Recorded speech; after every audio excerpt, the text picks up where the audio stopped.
오늘의 일발장전 시작합니다. 일발장전을 지키는 두 기둥입니다. 최고의 주식 전문가 두 분 소개하겠습니다. 김준호, 김영민, MBN 골드 매니저와 함께합니다. 안녕하십니까? 반갑습니다. 자, 오늘은 김준호, 김영민 매니저를 한 이유가 또 우리 김준호 매니저 분의 또 우리 팬분들께서 왜 김영민, 김준호가 하느냐. 그래서 오늘은 한번 김준호, 김영민으로 소개를 한번 바꿔봤습니다. 자, 여러분 저희가 이제 이렇게 이야기를 시작한 것이 어제 참 금요일 뭐라고 말할 수 없을 정도의 대폭락이 왔기 때문입니다. 굳이 이제 시장 상황은 어제 많이 들으셨겠으니까 오늘 첫 번째 이 이슈로 한번 가보도록 하겠습니다.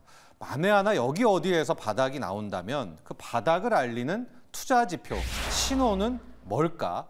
그리고 그 다음에 바닥이 나온 다음에 뭐 주도주는 어떻게 될까? 뭐 이런 것들을 봐야 될 것 같은데요.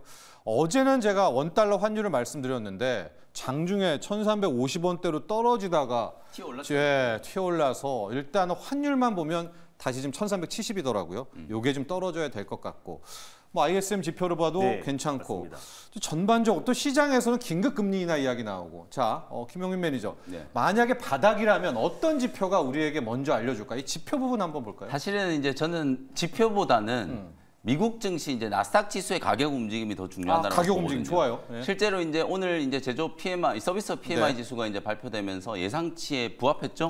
51 이제 전월 대비해서도 2포인트 이상 또 성장을 하는 이제 그런 모습이 좀 나타났기 때문에 침체에 대한 이제 우려는 조금 완화될 수 있는 가능성은 좀 생겼다. 그리고 이제 계속 제가 말씀드리다시피 지금은 미국 경제가 침체가 아니다라고 다들 얘기하는 게 당연히 맞는 거고요.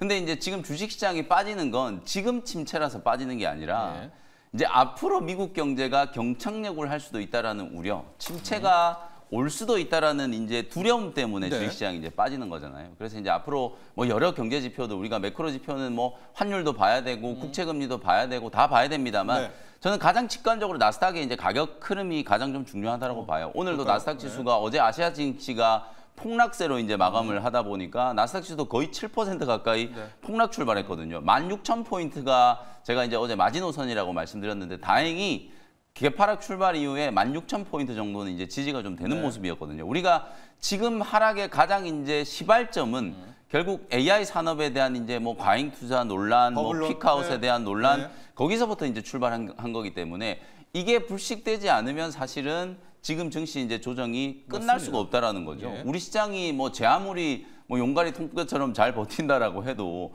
사실 미국 증시가 계속 빠지고 있는데 우리 시장이 반등할 가능성은 거의 없다라고 보면 되거든요. 그래서 가장 중요한 건 나스닥 지수, 특히 나스닥의 이제 빅테크와 AI 반도체 관련된 기업들이 어느 정도 이제 가격 회복을 좀 해주는가. 지수로 따지면 나스닥 지수에 16,000포인트가 지지된다라고 하면 충분히 우리 국내 증시도 반등이 좀 가능할 거다. 이렇게 말씀을 좀 드리겠습니다. 투자 지표, ISM, 뭐 PMI, 서비스 PMI 지수 이런 것도 중요하지만 이제 가격 자체에서 나스닥 16,000이라는 지수에 대한 중요성 이야기를 해주셨고요. 우리 김준호 매니저는 여기 언저리가 대바닥이라면 또 단기 바닥이라면 뭐 외국인들 수급도 그랬고요. 저는 이제 앞서 선물 계약도 동시에 막판에 순매수로 돌변하는 것도 참 1조 가까이 순매수가 들어오기도 했었고요. 사실 어떤 걸 보십니까? 경기 침체 신호를 알린 거는 2019년도에 나온 샤메 법칙 외에는 사실 경기 침체 신호를 알린 지표는 거의 없었어요. 그래서 사실상 우리가 어떤 지표를 보면서 사실 바닥이다 아니면 경기 침체다라고 확인하기에는 사실상 뭐 2분기 연속 GDP가 역성장이 나왔던 코로나 때도 오히려 그때부터 본격적으로 시장이 거의 한 더블 이상의 상승이 나왔던 만큼 어떤 우리가 하나의 지표로 너무 우리가 맹신할 필요는 없다라고 보고 있고 그래서 지금 이 경기 침체라기보다는 이제 경기 둔화에 대한 어떤 지나친 우려감이 시장에 어떤 이제 투매가 계속 나오지 않았나 그래서 복합적인 악재가 계속 좀 겹치고 있는 상태이기도 하고요. 뭐 AI 아까 버블론이 어느 정도 좀 해소가 돼야 시장이 좀 본격적인 투심이 회복되지 않을까 좀 보고 있고 거기에다가 이제 뭐 중동발 전쟁도 있고요. 뭐 NK 트레이드 청산으로 인해서 가뜩이나 투심이 좀 악화되는 부분도 분명히 있고 경기 침체에 대한 우려감도 좀 확산되고 있는 여러 가지 어떤 복합적인 원인인데 사실 뭐 보통 코로나 때도 마찬가지고 금융위기 때도 좀 서서히 시장이 좀 하락이 나와주다가 한번 피날레 성격으로 한 10% 가까운 하락이 한번 나와주는 게 원래 정석이었는데 지금 같은 경우는 시작부터 10% 이상의 급락이 나와버리니까 이게 준비할 마음의 준비할 시간도 없을 상태에서 시장에 큰 하락이 나오지 않았나라고 보고 있습니다. 다만 우리가 먼저 매를 정말 세게 지금 맞았다라고 좀 보고 있어요. 그래서 어제와 같은 하락이 계속해서 어제 10%, 오늘 10% 이런 하락은 절대 없다라고 좀 보고 있고, 그래서 어제 충분한 하락이 나와준 상태에서 이제는 시장이 돌릴 만한 어떤 이슈를 찾을 가능성이 굉장히 높다라고 좀 보고 있습니다. 그래서 결국에 이제 금리 인하가 좀 가파르게 진행될 가능성이 높다라고 좀 보고 있는데, 금리 인하가 이제 본격적으로 들어갔을 때 가장 큰 수혜를 받을 수 있는 섹터 안에서 우리가 미리 좀 준비할 필요가 있다고 좀 보고 있고요. 그래서 AI 반도체 안에서도 뭐 일부 종목들은 좀 강한 반등이 나와줄 수 있겠지만은 아직까지 AI에 대한 어떤 이제 그 거품론, 회의론이 완벽하게 좀 불식되는 어떤 사건, 뭐 실적이라든지 엔비디아 실적이 좀 될 가능성이 높다고 좀 보고 있는데, 엔비디아 실적이라든지 확실한 어떤 이제 터닝 포인트가 나오기 전까지는 금리 인하에 어떤 이제 포커싱을 하면서 우리가 접근해 볼 필요가 있지 않을까 좀 보고 있습니다. 터닝 포인트 이야기를 해주셨는데, 맞습니다. 그래서 그 얘기를 조금만 더 해보면은 두 가지 정도가 좀 언급이 되는 네. 것 같아요. 앞서 제러미 시걸도 네. 제롬 파월이 휴가가 있잖아요. 빨리 휴가 그냥 와가지고 긴급 회의를 열어서 0.75를 내려라. 아마 저는 이번 주에도 이렇게 중요할 때 자꾸 다들 맞습니다. 휴가를 가는지 모르겠어요. 그거 하나가 있고, 차라리 이란이 한 번이라도 공격을 해버리면 그렇죠. 차라리 그게 오히려 더 불확실성 해소다. 이 터닝 포인트들도 한번 네. 좀 볼까요? 이제 몇 가지 이제 시나리오를 네. 우리가 생각을 좀 해봐야 되는데, 일단 지정학적 리스크, 물론 이제 굉장히 우려되는 이제 상황이긴 이거죠. 합니다만, 네. 우리가 과거에 숱하게 많은 이 지정학적 리스크, 전쟁과 관련된 리스크로 인한 이제 주가의 흐름은 너무 많이 봐왔기 때문에 지금 우리 철진혜 시민께서 말씀해 주신 것처럼 오히려 미사일 한번 쏘고 이건 이제 뭔가 이제 대치가 딱 돼버리고 나면 오히려 시장은 빠르게 이제 불확실성 해소로 받아들일 거예요. 만약에 이 중동발 리스크가 무슨 세계 대전으로 이제 비화되지만 않는다라고 하면, 국지적인 리스크에서 어느 정도 이제 관리만 된다라고 하면 사실 지정학적 리스크 자체는 터지면 바로 그냥 불확실성 해소 이렇게 이제 받아들일 수 있는 재료이기 때문에 뭐 그건 뭐 저는 시간이 지나면 충분히 이제 해소될 수 있는 상황이다.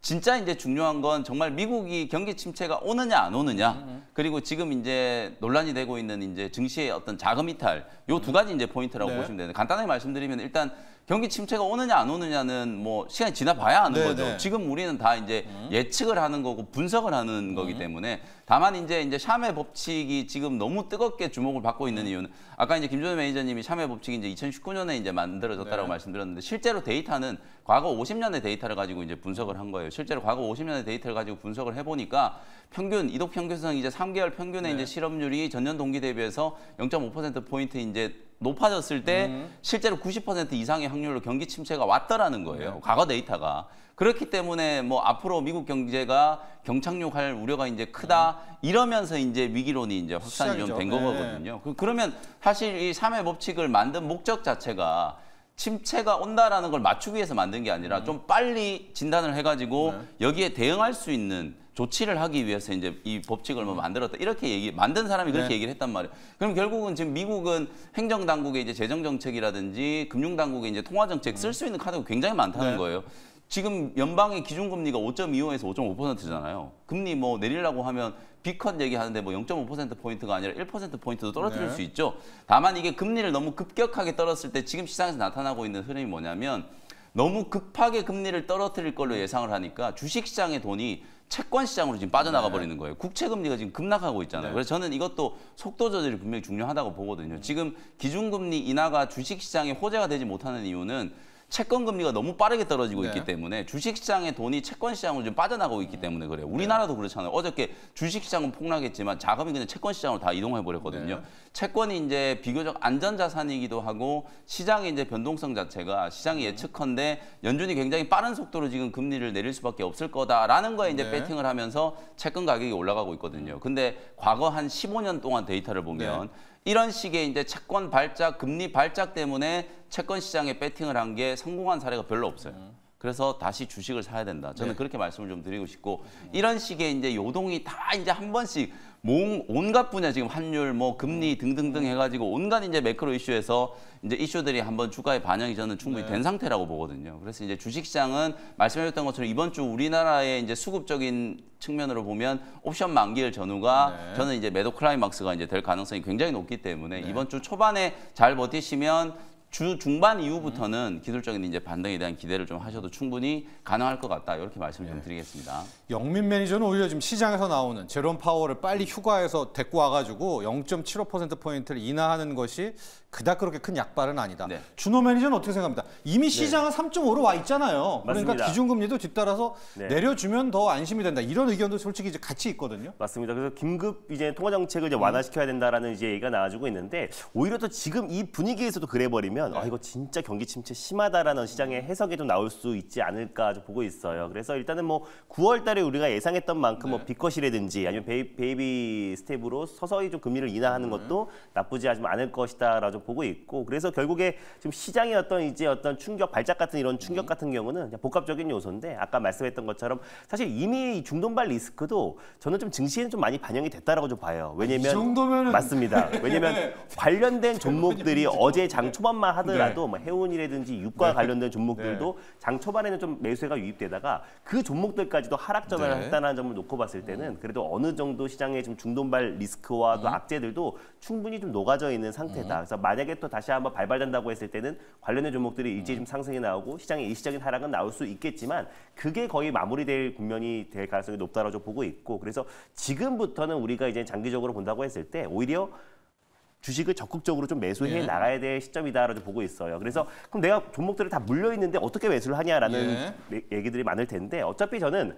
어제도 말씀드렸다시피 유일하게 지금 이제 대장주로 교체할 수 있는 시기가 되지 않았나. 왜냐면 아까 삼성전자도 마찬가지고 어저께 진짜 10% 이상의 하락은 사실 제가 장중에 진짜 뚜렷하게 실질적으로 10% 이상 급락이 삼성전자 빠지는 모습은 처음 봤어요. 그래서 뭐 잠깐 나갔다 왔는데 10% 빠져 있는 경우는 봤었어도 이렇게 장중에 다이렉트로 10% 이상의 하락이 나준 건 처음 봤는데 삼성전자가 됐던 SK 하이닉스가 됐던 지금 고점 대비 거의 30에서 40% 많게는 거의 50% 가까운 하락이 나준 상태잖아요. 그러니까 오히려 내가 갖고 있는 종목들을 다시 한번 냉정하게 재정비를 해가지고 확실한 대장주로 좀 교체할 수 있고 실적적인 부분들이 확실하게 개선세가 이어지고 있고 섹터 업황 대장주로 우리가 교체할 수 있는 어떻게 보면 유일한 시간이 지금이다라고 좀 보고 있기 때문에 오히려 지금 포트를 재정비해야 되는 시점이 아닌가 좀 보고 있습니다. 좋습니다.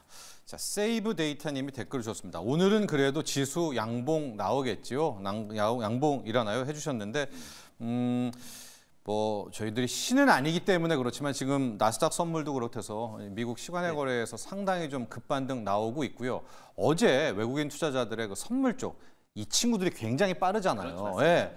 그 다 먹을 만큼 먹고 거의 1조 가까이 순매수로 바꿨다는 것은 오늘은 그래도 어쨌든 단기 반등은 나올 가능성이 높다. 세이브 데이터님 또 이렇게 답변 드리고 싶습니다. 외국인 투자자들 선물 한 11시, 12시까지만 보시면 그냥 딱 나올 것 같습니다. 자, 저희가 이제 주도주 논쟁, 교체 논쟁은 중간에 한 15분 있다가 다시 가야 되니까 어디 가지 마시고요. 자, 영민 매니저와 함께 먼저 일발 종목으로 가보도록 하겠습니다. 오늘 일발 작년에 일발 종목 어떤 종목 준비했습니까? 사실 이제 어제 제가 좀 버텨줄 거다라고 말씀드렸던 오스코텍이 장중에 15% 하락하는 걸 보고 야 이런 상황에서 과연 이제 종목을 자꾸 말씀드리는 게 뭐 의미가 있을까 이런 생각도 좀 들긴 하는데 저는 방금 이제 우리 철신 MC께서 얘기해 주셨던 것처럼 어제 이제 외국인들 수급이 오늘 우리 국내 증시에 어느 정도 이제 좀 힌트는 충분히 이제 제공을 했다라고 봐요.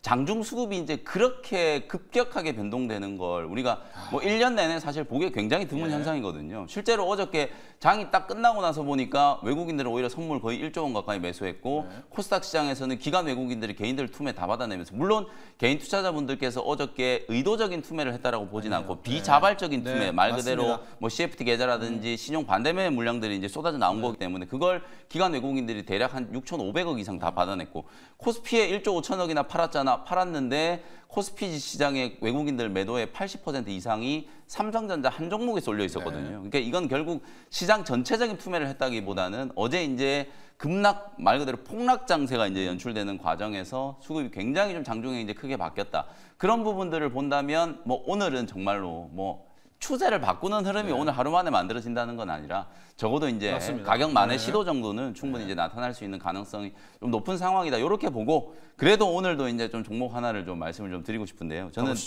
DI라는 종목을 좀 소개를 좀 해드리도록 하겠습니다. 예. 우리가 이제 HBM 반도체 종목들 얘기하면 항상 이제 후공정, 뭐 테스트라든지 패키징 이런 기업들 얘기 많이 하고 있고 실제로 이제 좀 각광을 좀 많이 받으면서 불과 2달 전까지만 하더라도 굉장히 좀 잘 나가던 기업들이었어요. 네. 최근에 이제 YC가 삼성전자 향 뭐 1,000억 원 이상의 이제 수주 공시가 좀 나오면서 또 네. 테스트 장비 기업들이 이제 주목을 좀 받았었는데 후발 기업들 중에서는 뭐 DI 같은 기업들이 HBM용 이제 테스트 장비를 이제 특히 이제 웨이퍼 단의 이제 테스터 장비를 개발한다라는 이제 소식 때문에 주가가 이제 강하게 좀 올랐었고 네. 다만 어제 종가를 기준으로 최고가 대비해서 무려 56%나 조정을 받았다. 예.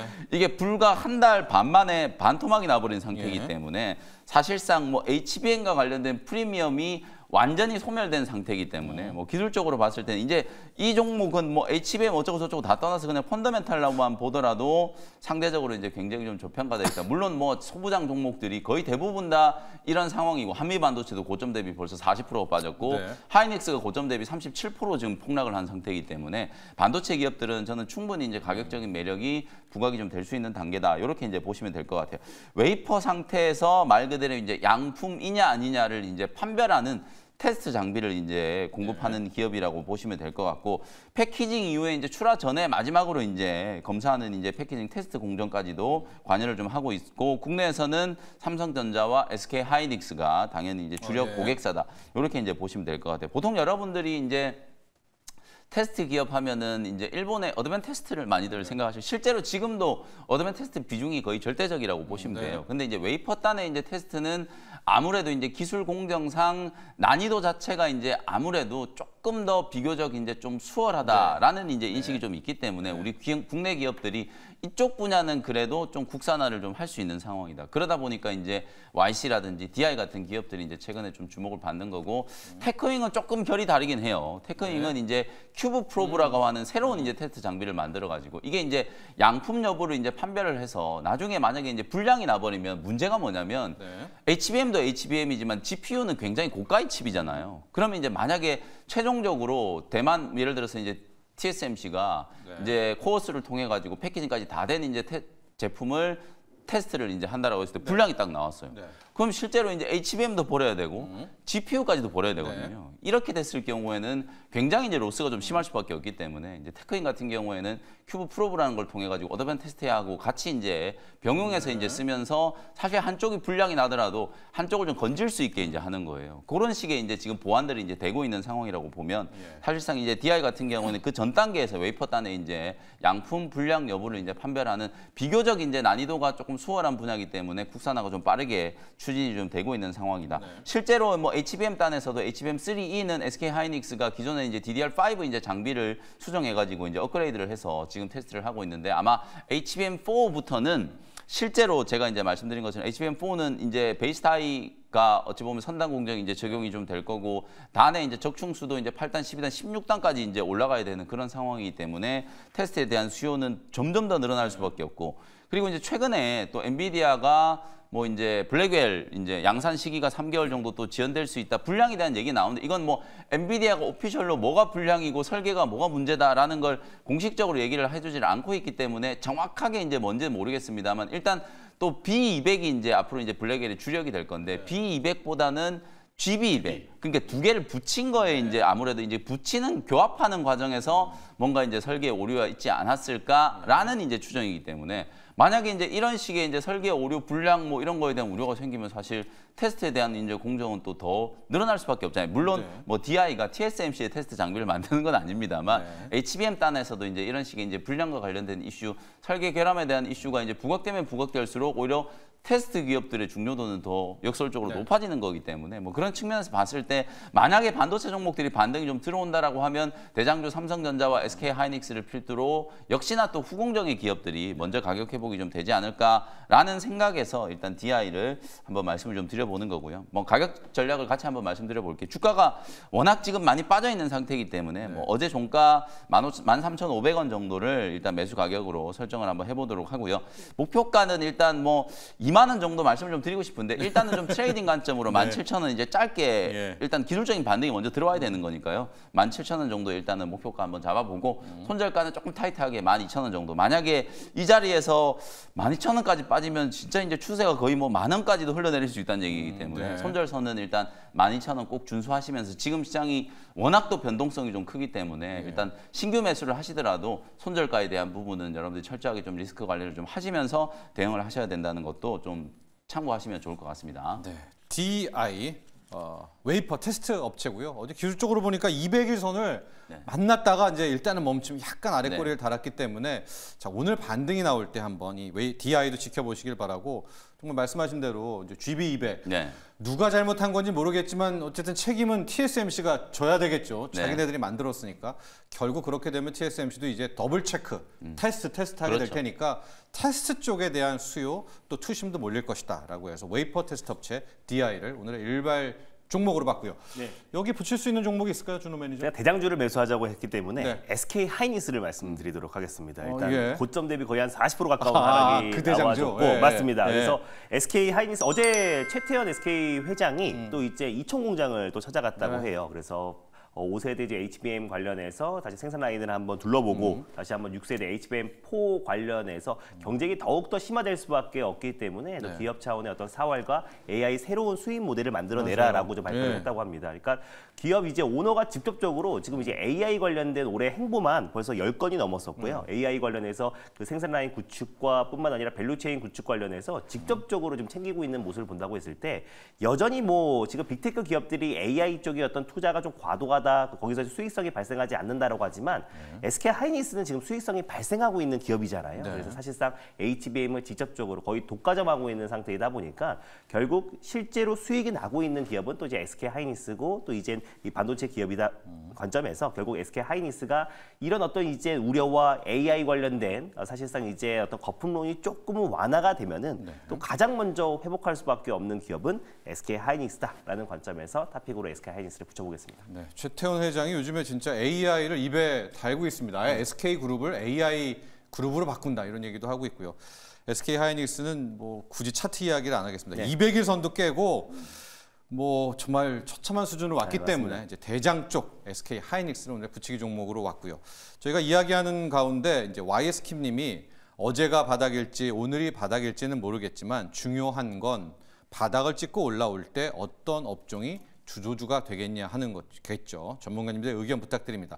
어떻게 아시고 저희가 이제 준호 매니저 일발 종목 전에 이 이슈를 한번 다뤄보려고 하는 게 어제 장 끝나고 이제 일부에서 그런 얘기들 많이 하더라고요. 작년 여름에 딱 2차 전지, 에코프로 이런 형제들이 폭락을 하고 AI가 바통 받아가지고 새로운 지도주가 왔잖아요. 그러니까 올 여름에는 AI가 이렇게 떨어지면 이거 누가 받아서 새로운 지도주 나오는 거야? 아니면은 AI가 다시 가는 거야?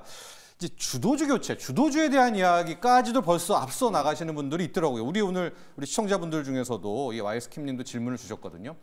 영민 매니저부터 가보겠습니다. 그러니까 바닥이 이제 요건 앞에 했고요. 이제 주도주입니다. AI 반도체가 한 번 더 가주느냐, 아니면 2차 전지에서 AI가 왔듯이 또 누군가가 나오느냐. 어떻게 보세요? 사실 이제 우리가 주도 업종의 이제 후보군, 뭐 캐즘을 극복하고 2차 전지가 다시 주도 업종이 될 수도 있는 거고.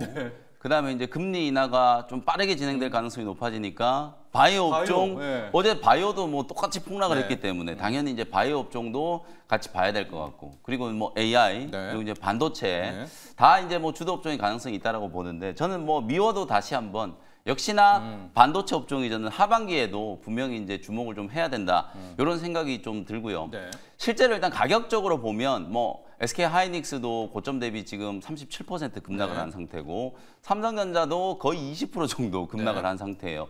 가격적으로 일단은 뭐 AI 어쩌고 저쩌고 하는 거에 대한 이제 프리미엄 자체가 완전히 다 이제 희석돼 버린 그런 가격이기 때문에 그냥 소위 말해서 레거시 D램 랜드 쪽 좋아지는 것만 보더라도 사실은 주가는 지금 현재 저평가된 구간까지 이미 빠져 있다. 물론 이제 이런 변수는 좀 있어요. 앞으로 경기가 안 좋아진다면 미국이 진짜로 경기 침체가 온다라고 하면 당연히 이제 반도체에 대한 수요도 줄어들 수밖에 없고 투자도 또 지연될 수밖에 없고 그렇기 때문에 사실상 이제 반도체 기업들은 이제 밸류가 또 낮아질 수밖에 없는 이제 그런 구도라고 보는데 그러면 뭐 사실 만약에 경기 침체가 온다라고 하면은 살 수 있는 업종이 뭐가 있겠어요?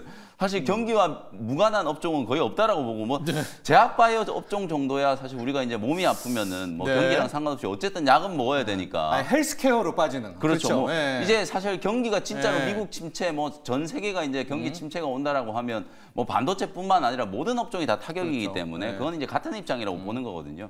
그래서 이제 저는 아직까지는 미국이 이제 침체에 대한 우려를 하기에는 쓸 수 있는 카드가 굉장히 좀 많이 남아있다. 하방 압력이 생긴다라고 하더라도 이걸 살려놓을 수 있는 재정정책이나 금융정책을 충분히 이제 적극적으로 활용할 수 있고 특히나 또 대선이라는 변수가 있기 때문에 미국의 민주당 입장에서는 굉장히 지금 이 재정정책을 좀 적극적으로 쓸 수 있는 아주 좋은 명분이 만들어졌다고 보거든요. 뭐 그런 측면에서 봤을 때 경기 침체에 대한 우려는 있으나 하방 압력은 아주 짧게 이제 진행이 좀 될 거다. 이런 관점에서는 이제 반도체가 하반기 때도 이제 주도 업종이 좀 될 거라고 보는 거고요. 사진을 제가 하나 준비해왔는데 지금 나스닥 내에 반도체 기업들의 이제 비중과 우리 국내 증시 내에 삼성전자와 SK 하이닉스 이제 비중을 좀 비교해 놓은 차트. 요걸 한번 보여드리고 싶은데.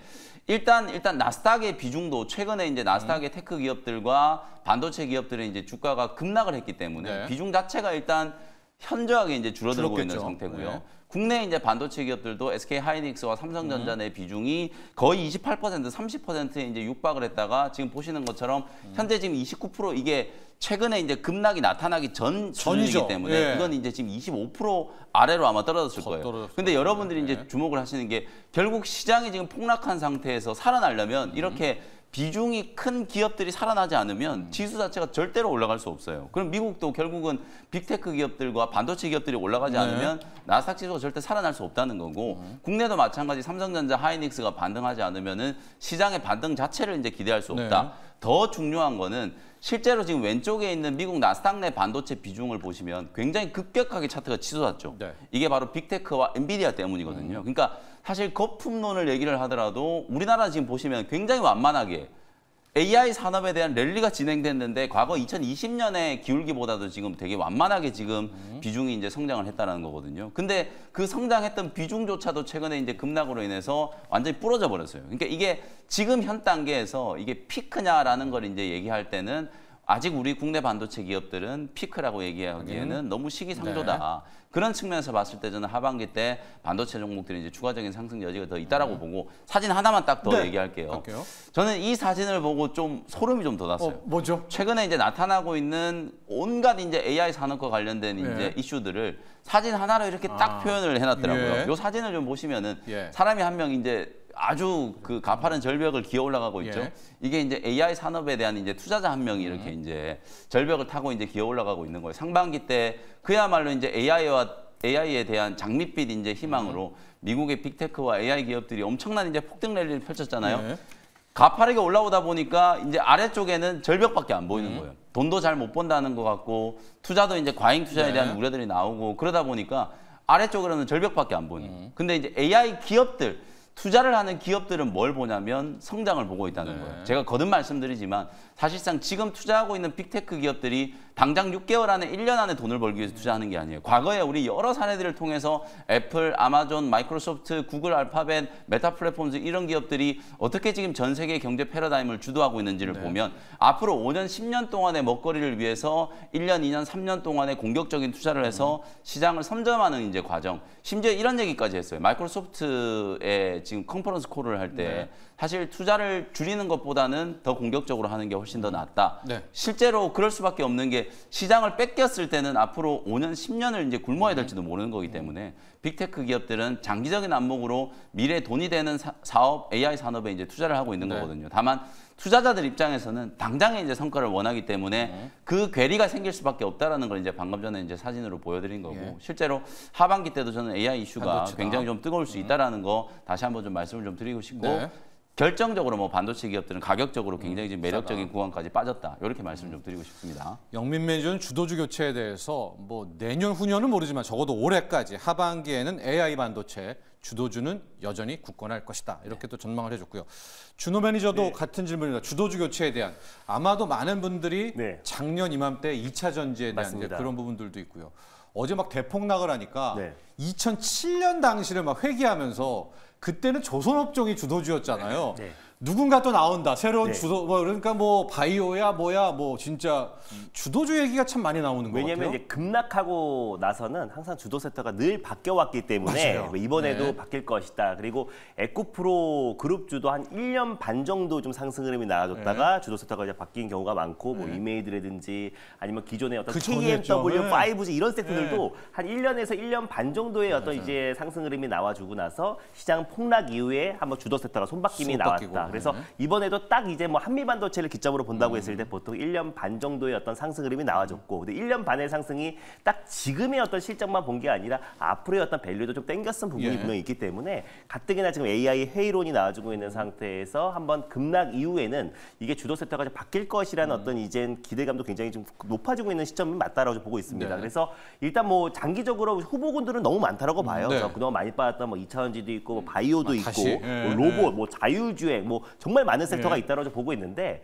일단 단기적으로 일단 말씀드리는 게 나을 것 같아요. 그래서 단기적으로 일단 시장의 어떤 하락을 방어해 줄 수 있는 섹터는 일단 코스닥 기준으로 본다고 했을 때 아무래도 이제 투자자분들이 코스닥을 많이 하시니까 코스닥 10개 종목 중에서 7개 종목이 제약바이오입니다. 맞아요. 그래서 뭐 셀트리온 제약부터 시작해서 알테오젠, 뭐 리가켄바이오, 삼천단제약, 뭐 휴제, 클래시스, 피부미용 의료기기 업체들까지 총 7개 종목이 제약바이오인데 어제 AI 반도체 쪽은 외국인들이 매도를 많이 했는데요. 유일하게 순매수로 강하게 매수했던 게 알테오젠, 뭐 리가켄바이오, 또 ABL바이오, 셀트리온 그룹들의 순매수가 강하게 유입됐어요. 특히 시총상위 제약바이오 종목들은 어제 외국인들의 어떤 순매수가 아주 강하게 유입됐다는 점을 놓고 봤을 때 다른 건 모르겠지만 일단 시장의 하락을 당분간 방어해 줄 수 있는 섹터는 바이오가 될 가능성이 굉장히 높다. 일단 단기적으로 또 그리고 미 대선이 앞둔 시점에서 결국 이 바이오가 일단 해리스 부통령과 트럼프 전 대통령의 교집합적인 요소가 될 수도 있고 또 금리 인하가 가파르게 진행된다고 했을 때는 R&D 투자가 가장 활발히 진행될 수 있는 또 바이오 테크 기업에 또 순매수세가 유입될 수 있기 때문에 일단 바이오가 무조건 주도 섹터가 될 것이다라고 단정 지을 수는 없겠지만 일단 지금의 이 폭락세를 그나마 저지하고 브레이크를 걸 수 있는 거는 바이오 섹터가 될 가능성이 높다라는 판단에 바이오를 한번 꼽아보도록 하겠습니다. 네, 준호 매니저 이야기가 진짜 어제 주식담보대출 터지죠. 막 중간에 오후에 스탁론 터지죠. 막 개인들 정말 안타까운 물량 나올 때 코스닥에서는 그 막 알테오젠을 위시한 이런 것만 싹싹 정말 얄밉게 외국인과 기관이 받아가더라고요. 아마 그런 점들을 표로한다면 아마 단기적으로는 바이오가 특히 코스닥 쪽에서는 바이오가 이끌 것이다. 또 이런 이야기인데 그 둘 중에 꼭 하나만 선택해야 된다면 좀 어렵고요. 양날개. 양날개. 둘 다 이제 하셔야 된다 저는. 제약 바이오도 굉장히 좀 중요하고 반도체도 중요하고. 굉장히 중요할 수밖에 없다. 두 개를 다 좀 포트폴리오 믹스를 좀 잘 하셔가지고 하반기를 좀 대비하시면 뭐 지금 정도 시점이면 충분히 좀 이제 공격적인 이제 좀 전선을 구축을 하셔도 괜찮지 않을까 이렇게 말씀 좀 드리고 싶습니다. 좋습니다. 저희 금묵자왕님이요. 오늘 절대 사지 마세요. 장 막판까지 어제 선물로 들어왔던 외인의 추가 매수 여부와 지지선의 발생 여부까지 보고 시작을 하셔야 됩니다. 네, 그래서 저희가 계속 말씀드리죠. 오늘 중요한 게 선물 매수입니다. 맞습니다. 한 11시, 12시까지 외국인이 선물을 매수해줘야지 만약에 또 팔면은 어제 차익 실현한 거 이거 또 던지는 거거든요. 그래서 우리 금묵자왕님 아주 정확한 지적해 주셨습니다. 그래서 저희가 계속해서 말씀드리죠. 단기 바닥은 이제 누구도 모르는 거고요. 그나마 수급 쪽에서는 힌트가 외국인들의 선물 매수 굉장히 중요하다. 적어도 오전장에 사줘야 그래도 시장을 버틸 수가 있다. 또 이런 얘기를 드리면서 이제 오늘 준호 매니저의 일발 장전, 일발 종목 한번 들어보도록 할까요? 일단 오늘 말씀드릴 거는 2차 전지 섹터를 가져와 봤어요. 2차 전지 섹터 안에서도 이제 우리가 정말 대장주들을 좀 선별적으로 좀 접근해야 되는데 최근까지도 원래 사실 2차 전지 관련 종목들이 작년 한 6월, 7월 기점으로 고점 찍고 지금 1년째 하락 흐름을 나와주고 있잖아요. 근데 최근까지도 신고가를 경신한 유일한 2차 전지 종목이 있습니다. 바로 대주전자 재료인데 그 종목 또한 마찬가지로 최근에 시장 여파로 충분한 좀 조정이 나와줬다라고 보고 있어요. 그래서 2차 전지에서 유일하게 사실 걱정하는 게 당장 2분기 실적에 대한 어떤 이젠 우려감입니다. 근데 사실 1분기에 어닝 서프라이즈가 나온 기업이 바로 대주전자 재료고 또 실리콘 음극재가 그동안은 또 이제 뭐 테슬라라든지 아니면 또 이제 아우디, 또 이트론, GT에만 들어갔었는데 올해부터 이제 9종으로 늘어나요. 그래서 하반기에 이 실리콘 음극재의 수요가 더욱더 증가할 수밖에 없다라고 보고 있고 신고가를 경신하고 나서 최근에 시장 여파로 고점 대비 대주전자 재료도 한 34% 가까운 좀 하락이 나와줬는데 2차전지 섹터 안에서 그래도 실적적인 부분이나 또 그리고 탄력도 면에서도 대주전자 재료가 가장 또 빠른 속도로 좀 회복할 가능성이 높다라고 보고 있습니다. 그리고 실제로 전기차 이제 캐즘이 그래도 어느 정도 빠른 속도로 생각보다 빠르게 좀 극복되고 있는 모습이고 또 미국 전기차 판매량도 2027년 기준으로 450만 대가 좀 증가할 것이라 전망이 되고 있기 때문에 그러니까 성장률이 좀 줄어든 거지 맞아요, 전기차 유리. 성장은 계속해서 좀 늘어나고 있는 시점이잖아요. 예. 그래서 결국 1분기, 분기 최대 실적이 나왔고 2분기도 실적이 기대가 되고 3분기, 4분기 가면 갈수록 더욱더 실적이 기대가 되는 게 대주전자 재료다라고 보시면 될 것 같습니다. 전체 배터리 원가의 한 15% 정도가 들어가고 있고요. 또 응급제는 흑연 대비해서 한 4배에서 5배 정도의 에너지 용량이 더 높아지는 고용량 소재이다 보니까 충전 시간을 단축시킬 수 있고 또 그리고 이제 주행 거리를 늘릴 수 있는 꿈의 신소재다라고 보시면 될 것 같습니다. 그래서 뿐만 아니라 이 실리콘 응급제가 지금 애플에서도 지금 이제 실리콘 응급제가 적용된 배터리도 좀 개발하고 있는 상태다 보니까 그런 부분에서도 수혜를 받을 수 있고 무엇보다도 이제 해외 우려 집단 규제로 인해서 실리콘 응급제를 지금 이제 공급할 수 있는 기업은 국내에선 대주전자 재료가 유일한데 테슬라에서도 이제 중국 기업을 배제하고 국내 대한민국 기업과 공급을 이어나가겠다라고 발표했어요. 그랬을 때 실적으로 수혜를 받을 수 있는 기업은 대주전자 재료밖에 없기 때문에 테슬라의 이제 공급 계약 체결 얘기가 조만간 들려오지 않을까라는 관점에서도 결국 이제 탈중국화가 현상이 더욱더 커지고 있을 때 실리콘 응급제에 대한 중요성이 더욱더 높아지고 있고 2차전지 업황이 살아났을 때 어제 말씀드렸던 에코프로 머티와 또 그리고 실리콘 응급제에서는 대주전자 재료가 이 탈중국화 현상에 더욱더 가팔라진다고 했을 때 이 두 기업이 가장 큰 수혜주로서 2차전지 sektor의 상승을 견인하지 않을까라는 관점에서 대주전자 재료를 탑픽으로 한번 가져와 봤습니다. 네, 대주전자 재료 실리콘 응급제를 만드는 기업인데요. 우리가 흑연 대신에 이제 이 실리콘 응급제를 쓰게 되면 배터리 효율이 엄청 좋아진다라고 합니다. 그래서 이제 새로운 물질로 실리콘 응급제는 계속해서 시세가 났었는데 최근에는 이제 매를 맞았죠. 근데 준호 매니저 이 사건은 어때요? 최근에 이제 한 전기차에서 불이 나면서 맞습니다. 지금 곳곳 대기업들도 뭐 제 주변 주인들 말 들어보니까 아예 지금 당분간 전기차를 주차를 못하게 하고 네, 맞아요. 이런 이슈가 좀 퍼지고 있거든요. 맞습니다, 맞습니다. 이거를 혹자는 이제 정말 2차 전지 바닥을 가는구나 뭐 이렇게도 생각하지만 반면에 이게 진짜 대바닥이 나왔구나. 이 한 사건을 두고도 여러 가지 시각이 있더라고요. 준호 매니저는 이번에 마치 지금 이제 전기차가 어디도 못 들어가는 아파트에서도 막 주민들끼리도 그런 얘기 막 나온대요. 여기 전기차 대지 마세요.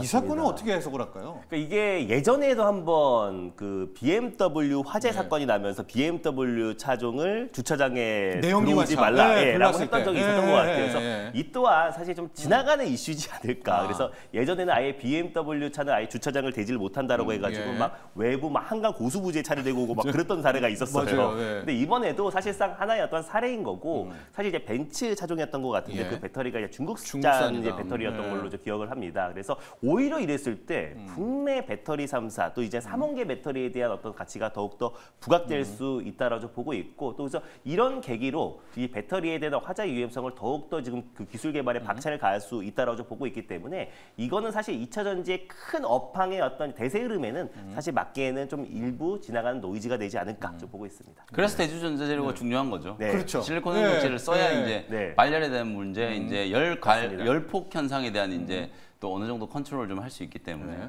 3원계 배터리가 이제 기술적으로는 뭐 우위라고 하고 LFP 배터리가 최근에 이제 뭐 많이 기술 발전을 했다라고 하는데 이게 뭐 너무 좀 또 국수주의적인 이제 시각일 수 있겠습니다만. 중국 배터리 기업에서 자꾸 이런 화제가 나는 거잖아요. 그러니까 이제 국내 배터리 3사가 오히려 또 이런 걸 또 기회로 조금 더 이제 빠르게 또 기술 발전하고 이러다 보면은 뭐 점유율에 있어서도 충분히 이제 중국 기업들 추월을 또 할 수도 있지 않을까. 뭐 길게 보면 이제 그렇게 긍정적으로도 한번 바라볼 수 있는 사건인 것 같습니다. 2026년 약간 뜬금없지만 삼성 SDI가 정말 전고체 배터리 해냈으면 좋겠습니다. 그러면 오히려 더 빠른 대반전이 되겠죠. 자, 대주전자 재료를 하다가 이야기가 여기까지 왔는데 가격 전략은 어떻게 할까요? 가격 전략은 102,000원을 일단 매수가로 한번 잡아보도록 하겠고요. 지금 이제 변동성이 워낙에 큰 시장이니까 이제 종목을 좀 말씀드리기도 굉장히 조심스러운데 일단 소액으로 좀 분할로 접근한다. 그러니까 지금부터는 이 섹터별로 대장주를 소개해주는 자리다라고 생각하시면 될 것 같아요. 그래서 대주전자 재료도 어제 에코프로 머티도 마찬가지 관점으로 말씀드리고 있다라고 보시면 될 것 같고요. 목표가는 13만 원을 일단 목표가로 한번 설정해 보도록 하겠고 손절 라인 때는 86,000원 말씀드리겠습니다. 네, 준호 매니저의 일발 종목은 대주전자 재료고요. 앞서 영민 매니저의 일발 종목은 DI였습니다. 아마도 오늘 장 초반 출발할 때는 이제 신용들, 남은 물량들이 한 번 더 정말 죄송합니다만 이거를 터트릴 것 같거든요. 그러니까 9시 반 이후부터 나오는 흐름들을 좀 지켜봐야 되겠죠. 10시 반 요때가 아마도 또 굉장히 좀 중요한 변곡점이 좀 되지 않을까 뭐 그렇게 예상을 하고 있습니다. 그렇습니다. 좀 그런 게 너무 마음 아픕니다. 그런데 또 이게 참 신용을 늘 터트리는 게 참 나쁘죠. 외국인과 기관들 큰 손들이 항상 하는 짓이어가지고요. 9시 반 지나고 나서부터 나오는 10시 때부터의 흐름들 지켜보시기 바랍니다. 자, 일발장전 숨가쁘게 달려왔습니다. 여기까지 하도록 하겠고요.